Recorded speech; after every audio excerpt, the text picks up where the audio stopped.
Assalamualaikum warahmatullahi wabarakatuh.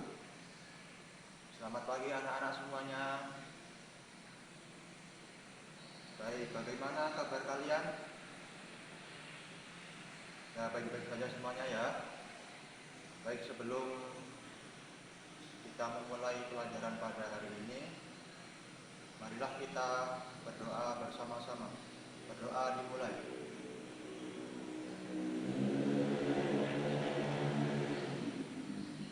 Selesai. Baik, sebelum kita melanjutkan pelajaran IPAS, materi kita pada hari ini, alangkah baiknya kita nyanyi yel-yel dulu ya, agar kita bisa semangat belajarnya, bisa semangat mencari ilmu. Baik, semuanya boleh berdiri. Kita nyanyi yel-yelnya, tepuk semangat. Semuanya sudah hafal kan? Baik, sudah hafal semuanya. Mari kita mulai bersama-sama. Tepuk semangat. Semangat. Semangat. Bisa. Yes. Baik. Semuanya boleh duduk kembali. Baik, pada hari ini kita akan melanjutkan pelajaran kita, materi pembelajaran IPAS tentang makhluk hidup. Ada yang tahu apa itu makhluk hidup? Ya, makhluk hidup itu adalah organisme yang mempunyai ciri-ciri kehidupan. Contoh makhluk hidup. Ada yang tahu? Sebutkan contoh-contoh makhluk hidup. Pertama, manusia. Kedua, tumbuhan. Ketiga, hewan. Ada lagi yang lain? Ya. Oh, kalau ikan itu, ikan adalah termasuk ke dalam kategori hewan, jadi sudah masuk di dalam kelompok hewan kalau ikan. Ada lagi selain itu? Ya. Oh, kalau jin itu makhluk hidup tapi tidak kelihatan. Jin itu bisa melihat manusia, sedangkan manusia tidak bisa melihat jin.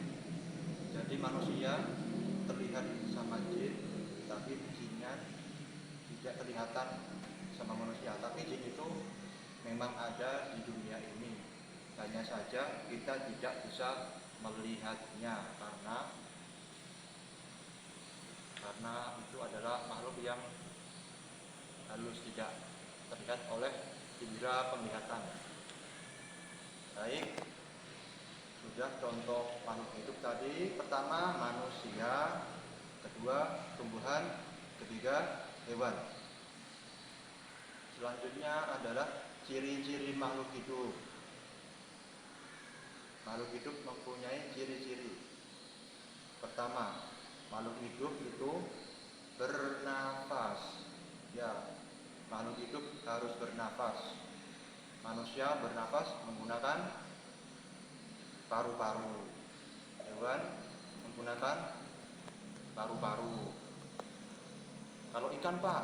Oh, kalau ikan itu memakai insang untuk bernafas. Untuk bisa bernafas, dia menggunakan insang. Kalau tumbuhan, Pak? Kalau tumbuhan bernafasnya menggunakan daun. Jadi kalau tumbuhan itu bernafasnya paling beda sendiri karena dia memakai daun untuk bernafas. Selanjutnya ada ciri-ciri makhluk hidup. Yang kedua ada ciri-cirinya adalah tumbuh. Makhluk hidup itu harus tumbuh karena makhluk hidup bisa berkembang, bisa bertambah banyak. Contohnya tumbuh. Misalnya, contohnya ini pohon durian. Pertama itu kan pohon durian berasal dari biji durian yang sudah tua. Pertama dia akan muncul kecambah. Setelah itu muncul daun dan akar. Lalu semakin lama semakin besar dan tinggi. Setelah tinggi dan kokoh dia akan berbunga. Setelah berbunga dia akan berbuah. Begitu seterusnya ya.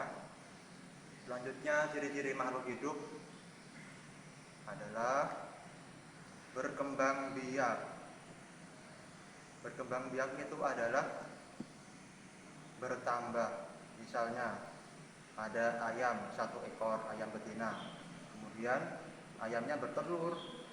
Telurnya ada 10 butir. Terus yang menetas itu ada 6. Jadi ayamnya bertambah atau berkurang? Bertambah banyak ayamnya. Bertambah 6 ekor lagi. Jadi ayamnya kalau ditotal dengan induknya menjadi 7 ekor. Selanjutnya ciri-ciri makhluk hidup yaitu membutuhkan makan. Makhluk hidup harus makan. Manusia memerlukan makanan. Kalau manusia makan memakai mulut, hewan juga memakai mulut. Kalau tumbuhan gimana Pak? Kalau tumbuhan makannya itu menggunakan akar. Akarnya menyerap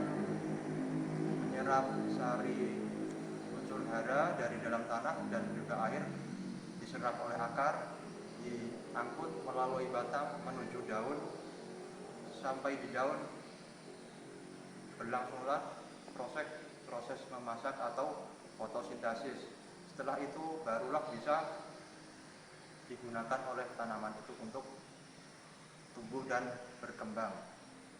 Selanjutnya yang terakhir adalah peka terhadap rangsangan. Makhluk hidup peka terhadap rangsangan. Contohnya, kalau kita melihat matahari, pasti kita akan merasakan silau. Kalau silau kan kita tidak tahan melihat matahari lama-lama. Jadi kita harus mengalihkan pandangan kita ke arah selain matahari. Itu contohnya. Atau kalau jika telapak kaki kita digelitikin, pasti akan merasakan geli. Itulah contohnya makhluk hidup peka terhadap rangsangan.